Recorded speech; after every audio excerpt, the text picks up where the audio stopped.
سورہ المائدہ آیت نمبر 72، 73 اور 74۔ ترجمہ: جنہوں نے یہ کہا کہ خدا مسیح ابن مریم ہی ہے، وہ یقیناً کافر ہیں، جبکہ خود مسیح نے یہ کہا تھا کہ اے بنی اسرائیل،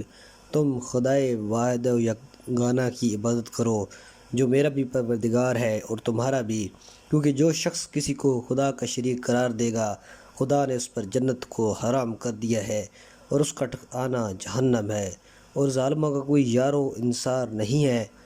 جنہوں نے یہ کہا کہ خدا تین میں سے ایک ہے، وہ بھی یقیناً کافر ہو گئے ہیں، کیونکہ معبود و یگانہ کے سوا اور کوئی خدا نہیں ہے، اور اگر وہ اپنے اس قول سے دستبردار نہ ہوئے تو ان میں سے اس عقیدے پر قائم رہنے والے کافروں کو دردناک عذاب پہنچے گا۔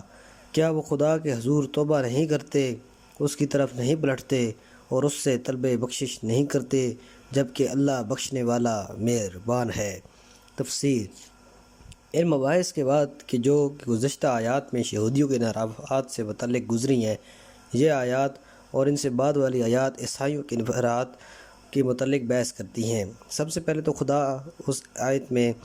مسیحیت کے اہم ترین انحراف یعنی مسئلہ الوہیت، مسیح اور ثالث معبود سے بحث کرتے ہوئے کہتا ہے، یقیناً جنہوں نے یہ کہا کہ خدا عیسیٰ ابن مریم ہی ہے، وہ کافر ہو گئے ہیں۔ اس سے بڑھ کر اور کیا کفر ہوگا کہ ہر جہت سے لامحدود خدا کو ایسی مخلوق کے ساتھ کہ جو ہر جہت سے محدود ہے، ایک اور متحد سمجھ لیا جائے اور مخلوق کی صفات کو خالق میں قرار دے لیا جائے، جبکہ وہ خود مسیح نے صراط کے ساتھ بنی اسرائیل سے کہا کہ تم خدائے یگانہ کی عبادت کرو، جو میرا بھی پروردگار ہے تمہارا بھی، اور اس طرح سے اپنے متعلق ہر قسم کے غلو اور شرک سے نفی کرتے ہوئے اس سے اپنی بیزاری کا اظہار کیا اور خود کو خدا تعالیٰ کی دوسری مخلوقات کی طرح ہی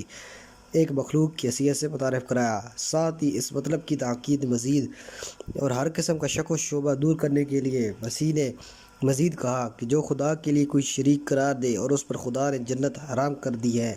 اور اس کا ٹھکانہ جہنم کی آگ ہے۔ پھر مزید تاکید اور اس حقیقت کے اثبات کے لیے شرک و غلو ایک قسم کا کھلا ظلم ہے۔ ان سے کہتا ہے کہ ستمگروں اور ظالموں کے لیے بھی کوئی مددگار نہ ہوگا۔ جیسا کہ ہم پہلے بھی اشارہ کر چکے ہیں کہ تاریخ مسیحیت یہ کہتی ہے کہ ثالث کا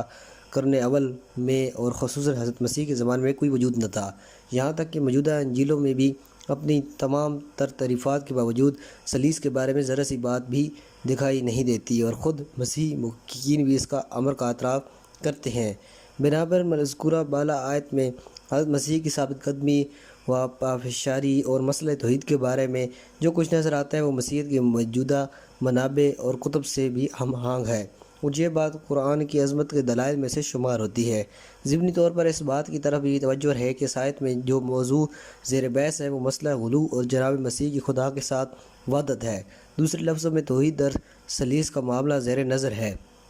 لیکن بعد کی آیت میں مسیحیوں کے نقطہ نظر سے خداؤں کے تعداد یعنی ثالث در توحید کی طرف اشارہ کرتے ہوئے کہتے ہیں، جنہوں نے یہ کہا کہ خدا تین اقانیم میں سے تیسرا قانون ہے، وہ مسلماً کافر ہیں۔ بہت سے مفسرین نے مثلاً طبرسی مجمع البیان میں، شیخ طوسی نے تبیان میں اور رازی اور قرطبی نے اپنی اپنی تفسیروں میں یہ خیال ظاہر کیا کہ پہلی آیت تو عیسائیوں کے یعقوبیہ نامی فرقے کے بارے میں ہے جو خدا کو حضرت مسیح کے ساتھ متحد جانتے ہیں، لیکن یہ آیت ملکانیہ اور نستوریہ نامی فرقوں کے بارے میں ہے، یہ لوگ تین خداؤں کے قائل ہیں۔ لیکن جیسا کہ ہم پہلے بھی عرض کر چکے ہیں کہ اس مسیحیوں کے بعض فرقوں سے غیر متعلق کہنا حقیقت کے ساتھ مطابقت نہیں رکھتا، چونکہ ثالث کا عقیدہ تو تمام عیسائیوں میں عمومیت رکھتا ہے، جیسا کہ خدا کی توحید اور یکتائی کا مسئلہ ہم مسلمانوں کے درمیان قطعی اور مسلم ہے۔ زیادہ سے زیادہ یہ ہے کہ جہاں وہ خداؤں کو تین مانتے ہیں وہاں اسے یگانہ حقیقی بھی مانتے ہیں، اور ان کے اعتقاد کے مطابق تین حقیقی واحد مل کر ایک حقیقی واحد کو تشکیل دیتے ہیں۔ مذکورہ بالا دونوں آیات ظاہراً ان دونوں قضیوں کے دو مختلف پہلوؤں کی طرف ہی اشارہ کرتی ہے۔ پہلی آیت میں تین خداؤں کی عبادت کے عقیدے کی طرف اشارہ ہے، اور دوسری آیت میں ان کے تعداد کے عقیدے کی طرف اشارہ ہے، اور ان دونوں بیانات کا ایک دوسرے کے ساتھ آگے پیچھے آنا در حقیقت ان کے عقیدے کے بطلان کی روشن و واضح دلائل میں سے ہے کہ کس طرح ان کے ذہان میں خدا تعالیٰ کبھی مسیح اور روح القدس کے ساتھ مل کر حقیقتاً ایک ہو جاتا ہے اور کبھی حقیقتاً تین چیزیں بن جاتا ہے، کیا تین کا ایک کے ساتھ مساوی ہو جانا کوئی معقول بات ہے؟ جو بات اس حقیقت کی تائید کرتی ہے یہ ہے کہ عیسائیوں میں ایک گروہ بھی ایسا دکھائی نہیں دیتا جو تین خداؤں کا قائل نہ ہو۔ پھر قرآن قطعی طور پر ان کے جواب میں کہتا ہے خدا یکتا کے سوا کوئی معبود نہیں،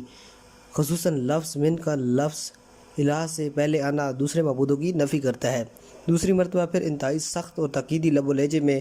ان کو اس خطرے سے آگاہ کرتے ہوئے یہ کہتا ہے اگر وہ اس عقیدے سے دستبردار نہ ہوں گے تو ان لوگوں کو جو اس کفر پر باقی رہیں گے ضرور دردناک عذاب پہنچے گا۔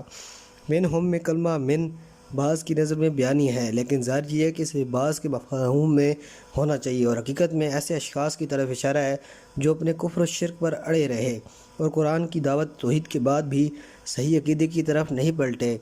نہ کہ